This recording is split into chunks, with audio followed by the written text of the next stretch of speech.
A literatura de viagem é um dos gêneros literários mais antigos do mundo. É que o homem gosta de contar os lugares que descobre. Mas talvez, na literatura de viagem, ele descubra a si mesmo. A Carta do Caminha é o nosso primeiro exemplo de literatura de viagem? No Brasil, sim. A gente tem assim, na verdade, nós não temos uma tradição, uma grande tradição de literatura de viagem no Brasil, né? Mas se a gente pensar em termos de literatura como uma coisa mais ampla, inclusive como ficção, talvez a Carta do Caminha seja uma grande ficção, seja o primeiro registro de viagem que nós temos na nossa literatura, sem dúvida. Na literatura mundial, será que é o livro do Êxodo? Então, eu talvez porque, como a Bíblia, nossa Bíblia, a Bíblia, mesmo a Bíblia judaica, ela é, digamos, uma reescritura de textos mais antigos. Então, na literatura oriental, você vai ter lá o Gilgamesh, que é uma viagem, né? Os textos da literatura hindu também. E agora, se você pensar em tradição ocidental, certamente o início da viagem, da peregrinação do homem pela terra começa ali, sem dúvida, no Êxodo. E o que se descobre na literatura de viagem? Um lugar, um povo ou a si mesmo? Quando você lê qualquer livro, na verdade, é uma viagem. E o que eu acho curioso na literatura, porque a literatura talvez seja a mais elitista das artes, né? Porque ele exige que tanto o leitor quanto o narrador tem uma educação formal de qualidade, ou seja, ele tem que saber ler e escrever, mas saber ler bem e escrever bem, né? Enquanto nas outras artes, não necessariamente, nas artes plásticas, na música, no próprio teatro, você não precisa ter tido uma educação formal de qualidade. Mas, ao mesmo tempo, a literatura talvez seja a mais transformadora de todas elas, porque ela faz com que é um enfrentamento seu consigo mesmo. Quer dizer, não é algo que você possa compartilhar, é uma experiência que você possa compartilhar. Você pode compartilhar depois. Eu digo para você, eu li um livro bacana, etc e tal, mas o ato da leitura não dá para compartilhar.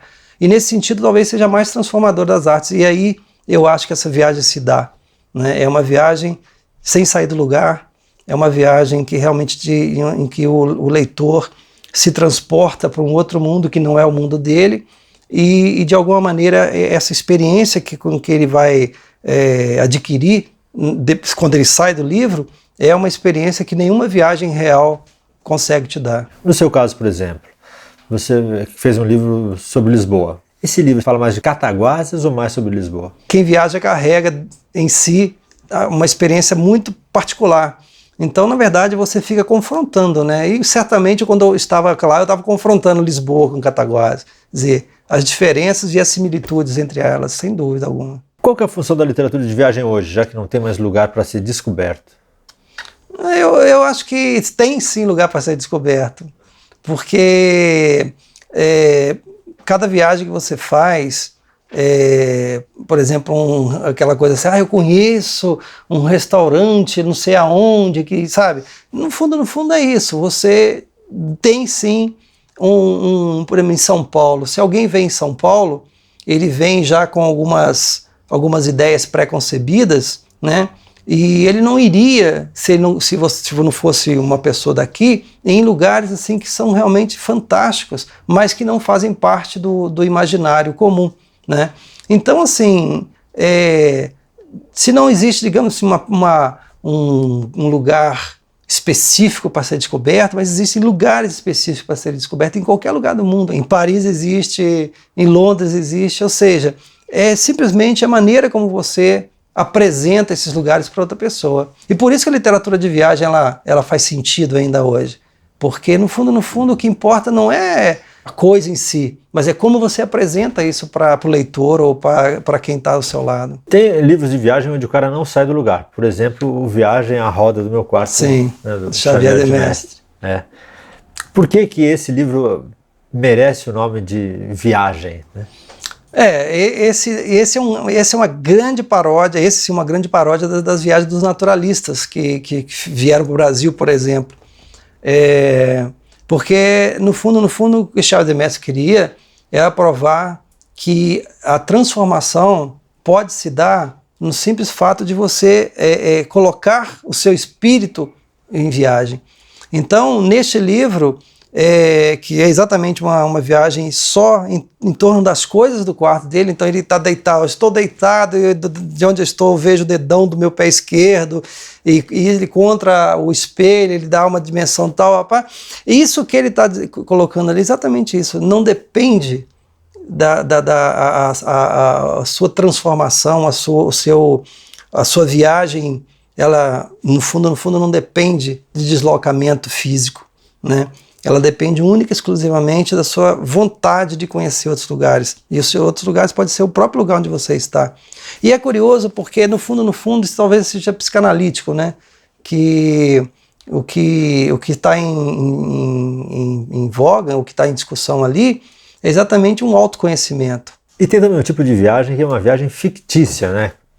Isso pode ser classificado como literatura de viagem? Do meu ponto de vista, sim, porque, como eu disse, né, a viagem não é aquilo que você percebe fora de você, é como você se transforma.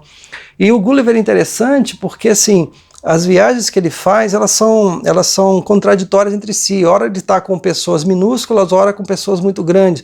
E, portanto, a experiência que o personagem tem ali de ter uma experiência mesmo pessoal, uma experiência subjetiva com coisas diferentes, é a que faz com que ele ali realmente faça parte de uma literatura de viagem mais ampla. O Mário de Andrade, com o Turista Aprendiz, é um exemplo de descoberta do Brasil por brasileiros?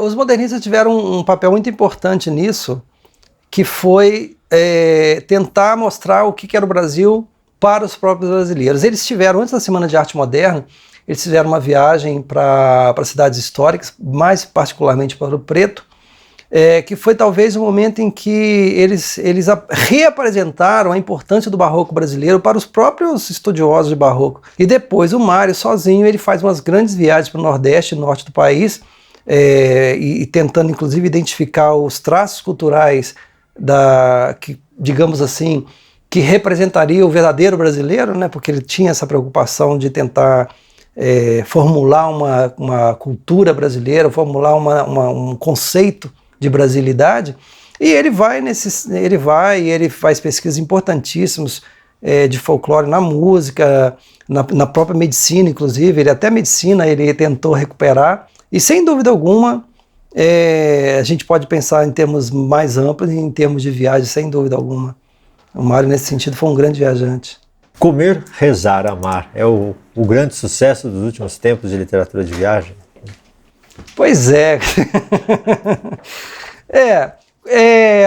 Eu sempre penso o seguinte, que se você quer conhecer uma cultura de verdade, a primeira coisa que você tem que fazer não é ler, não é comer. Inclusive porque é a última coisa que quem migra perde. Curiosamente, você perde rapidamente os laços, né, de históricos, você perde a língua, você perde quase tudo. A última coisa que você vai perder, e sem saber, é a comida mesmo. E, então, assim, primeiro, a primeira coisa que eu faço no lugar quando eu chego é perguntar qual é a comida mais típica da região aqui, e tentar engolir, quer dizer, digerir essa comida, porque digerir essa comida de alguma maneira é digerir essa cultura. E, enfim, então para mim tem esse aspecto mais antropológico do que propriamente literário. Tá, eu só comia por gula, mas eu vou usar essa desculpa agora. Mas você sabe que essa coisa que eu faço, a segunda coisa que eu faço depois de comer comida típica é frequentar supermercado. É impressionante como os supermercados mudam, não precisa de muito longe, mudam por exemplo, do Rio para São Paulo. Você entra no supermercado em São Paulo e entra no supermercado no Rio, muda. Você entra no supermercado no Nordeste, muda. Você entra no supermercado em Paris, você entra no supermercado no interior da Alemanha, muda completamente. E a segunda melhor maneira de você conhecer um país é no supermercado. É genial. Será que a literatura de viagem, principalmente do século XVIII, ela não cumpriu uma função de mostrar os outros lugares, os outros povos como exóticos e selvagens, e assim ajudar a justificar uma ideia de colonização? É claro que tudo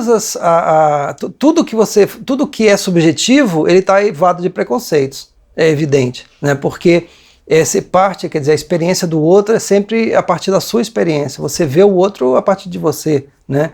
E E, sem dúvida alguma, ela serviu para dar combustível para a colonização, ou seja, vamos levar a civilização para esses povos selvagens, mas, ao mesmo tempo, ela serviu também para quem quer ver, né, para mostrar a diversidade que existe no mundo. Então esses livros, para mim, por exemplo, eles serviam muito mais, até hoje, né, eles serviam para mostrar o que se tinha de diferente do que se tem hoje. Há pouco tempo foi publicado um livro que era sobre a cozinha brasileira na época das descobertas, e o que se comia naquela época. E aí você fica pasmo, porque as pessoas comiam tamanduá, tem receitas, inclusive, tinha tamanduá, comiam macacos, que até hoje comem, mas comiam cobras, comiam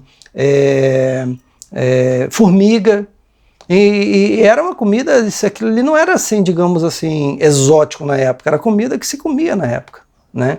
Agora, evidentemente, se você quiser ver aquilo hoje com olhos exóticos, nossa, olha o que eles comiam, eu vejo assim, nossa, olha o que eles comiam. A literatura de viagem usou muito a viagem como método pedagógico, Montaigne, Rousseau, com Emílio e tal. É para isso mesmo? Uma das funções dela é essa? Foi, né?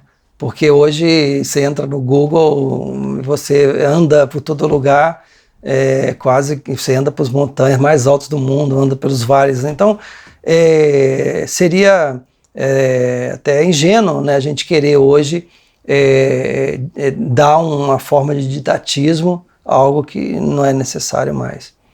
Mas a literatura de viagem, quando bem feita, ela tem um sentido, eu penso, ela tem sentido exatamente de contrastar as culturas, de contrastar as formas de ver, né, que são diversas, não são iguais nas diversas partes do mundo.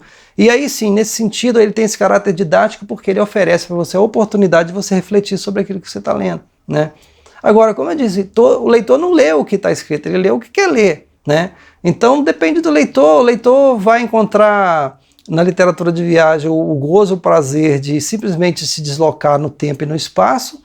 Outros vão ter um outro prazer, que é exatamente o prazer de você estar vivenciando comidas e paisagens diferentes. Outro vai simplesmente ver aquilo ali como uma fruição estética e ponto final. Então, eu acho que, como todo livro, a literatura de viagem também depende do tipo de leitor que vai até ela.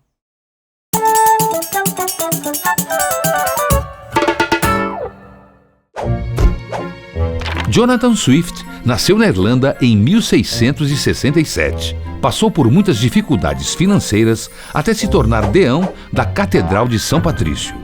Ele escreveu muitos poemas e sátiras políticas. Numa delas, chamada Uma Modesta Proposta, ele dizia que, para acabar ao mesmo tempo com a fome e com as crianças pobres, a solução era comê-las. Mas seu livro de maior sucesso foi As Viagens de Gulliver, uma crítica sobre a sociedade de seu tempo. Na primeira parte, o personagem chega a uma ilha habitada por pequeninos. Na segunda, Gulliver visita uma região de gigantes. Na terceira, conhece um local dominado por cientistas loucos. E na quarta e última, chega a um país onde cavalos sábios temem que um dia os grosseiros humanos venham a conquistar o poder. Como se pode ver, no humor, na crítica e na fantasia, Swift foi um gigante.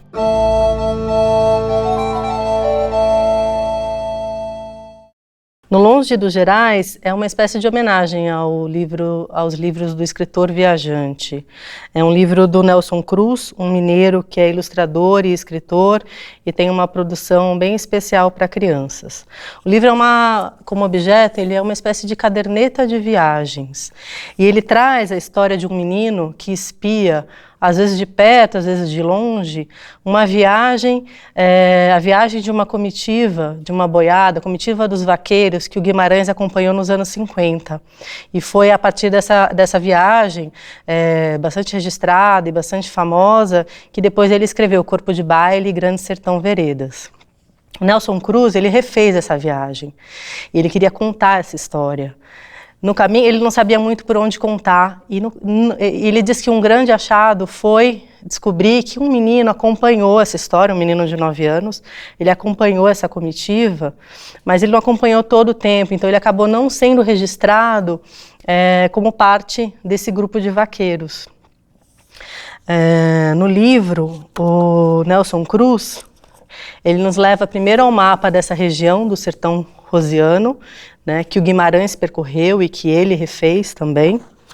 E logo no início, um retrato esboçado desses vaqueiros da comitiva. E um está em branco. É esse menino, que ele não aparece na obra. Ele relata, ele conta a história, mas em nenhum momento ele aparece a imagem dele. No livro a gente vai ver algumas ilustrações coloridas do Nelson Cruz, que tem um estilo bem próprio. Ele tem uma ilustração que trabalha bastante a perspectiva, e ele entra nesses cenários, ele traz esses personagens. E o menino espia o Rosa, né, o Doutor Rosa, ou o Vaqueiro Rosa, como o Guimarães gostava de ser chamado, e traz alguns esboços dessa viagem, que a gente pode ver aqui.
Olá, eu sou a Juliana e hoje eu vou falar sobre um livro que gira em torno de uma viagem ao Japão. É o livro Hakushicha, da escritora brasileira Adriana Lisboa. Hakushicha significa cabana dos caquis caídos. que era uma cabana na qual o poeta japonês Basho, famoso pelos seus haikais, se hospedara durante sua viagem em Kyoto. E esse poeta escreveu um diário durante essa viagem. Pois bem, a Adriana tomou esse diário como inspiração para esse livro, que vem contar a história de dois personagens, o Haruki, um brasileiro descendente de japoneses, que é ilustrador, e a Celina. Haruki é um ilustrador que tem a incumbência de ilustrar a primeira tradução do Diário do Basho no Brasil. E para isso ele ganha uma bolsa para ir ao Japão fazer um trabalho de campo, uma pesquisa. Por acaso, no metrô de São Paulo, ele se encontra com Celina, uma desconhecida, uma mulher um tanto enigmática, que guarda um segredo que vai se revelar no enredo. Ele encontra por acaso com a Celina, acha Celina uma pessoa bacana e faz de supetão essa proposta. Você quer ir comigo para o Japão? E a Celina aceita. E a partir daí nós temos de forma entrelaçada as histórias de Celina e Haruki, que são contadas de modo fragmentado no tempo e também fragmentado na forma narrativa. O que isso significa? Nós temos no livro uma narração feita pela Celina, que é o diário que ela escreve durante essa viagem no Japão. Nós temos uma narração em terceira pessoa da vida do Haruki e nós temos entremeado a isso trechos desse diário do Basho com a tradução da Adriana Lisboa. E salpicados no livro nós temos alguns dos haikais do Basho. Então o formato do livro é um verdadeiro origami de se montar. A própria escrita da Adriana Lisboa tem elementos próprios ao haikai, é uma escrita de frases curtas, simples, com menção a elementos da natureza. É uma prosa poética que, como no haikai, sempre aponta para aquilo que não é dito, para a entrelinha, para aquilo que não está no parágrafo. Muito mais do que uma viagem ao Japão empreendida pelos personagens, essa é uma viagem interior que eles fazem sozinhos. Uma viagem na qual eles revisitam alguma espécie de dor que ocorreu no passado recente da vida deles. E aí eles voltam a esse lugar de dor e atravessam a dor por meio dessa viagem ao Japão. E o guia dessa viagem interior é o Diário do Basho, são os trechos que a Adriana traduziu desse diário. Então, ao se tornarem estrangeiros nessa cultura exótica japonesa, Celina e Haruki percebem que eles estão estrangeiros de si mesmos. E eles precisaram ir tão longe para voltar para casa, para voltar para si. É isso, espero que vocês gostem do livro e até mais. Tchau.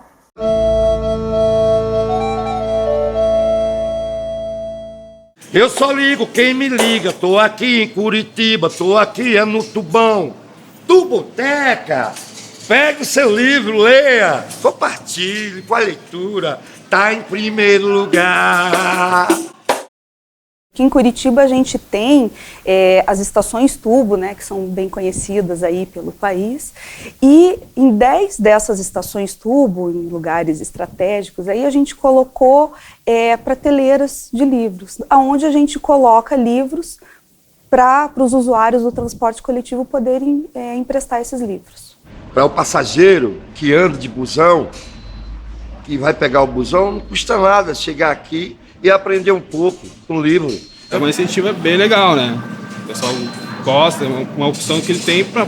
Posso ler um livro de graça, não tem um prazo para entregar, posso ler 3 vezes o mesmo livro que vai estar comigo, só ter a consciência de devolver no mesmo local que tirei ou em outras tubotecas, né? Ela estar na rota do transporte coletivo, né, atinge uma população muito variada. Você insere aquele objeto, em primeiro lugar, no cotidiano, né, e, mais profundamente, essa possibilidade da pessoa, né, se encantar ali com as histórias, com a poesia, enfim, com o conhecimento. O projeto todo ele é baseado em doações. O acervo que nós recebemos de doadores, nós separamos assim, por setores, né? Os livros que vêm muito danificados, nós colocamos num setor que é para serem restaurados, consertados, né? E outros livros que são para ser registrados, nós colocamos numa outra estante aqui. Por exemplo, tem livros que vêm bem danificados e já devido ao uso, né? Então nós restauramos, fazemos uma cola, colocamos uma cola, e aí eles passam por um registro que se consiste nos seguintes passos, né? Ele leva um carimbo aqui na contracapa, é colocada uma etiqueta aqui com algumas orientações para o leitor, né? Por fim, a gente coloca essa etiqueta aqui de lombada e esse livro está pronto para ir para as tubotecas. Nós colocamos um equilíbrio entre os livros de literatura infanto-juvenil e os literatura para adulto. Os livros são colocados nesses kits. Nós colocamos os livros nas tubotecas e aproximadamente 1 hora depois já não há mais livros lá, entende? As pessoas vão, emprestam, né? Então isso para nós é muito gratificante. Quando a gente lê junto com as pessoas, né, a gente vê que as pessoas gostam muito de ler, elas não têm a oportunidade ou a possibilidade, né? Então eu acho que é mais uma questão de oportunidade e de acesso.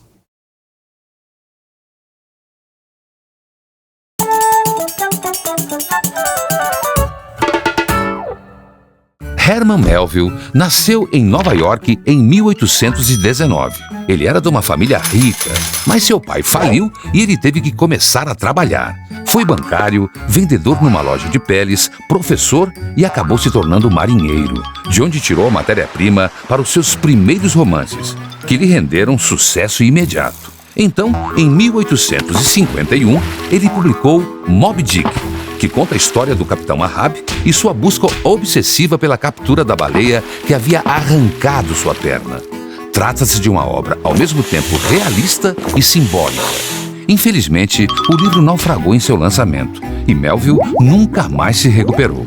Somente no começo do século XX, quando Melville já estava morto, é que sua obra foi reavaliada e Moby Dick passou a ser considerado como um dos maiores romances de todos os tempos.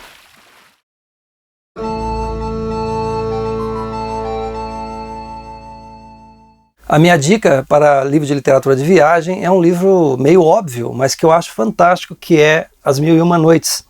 E essa tradução do Mamed Jarouche é excelente, são 4 volumes aqui, o leitor vai poder viajar bastante pelo Oriente Antigo.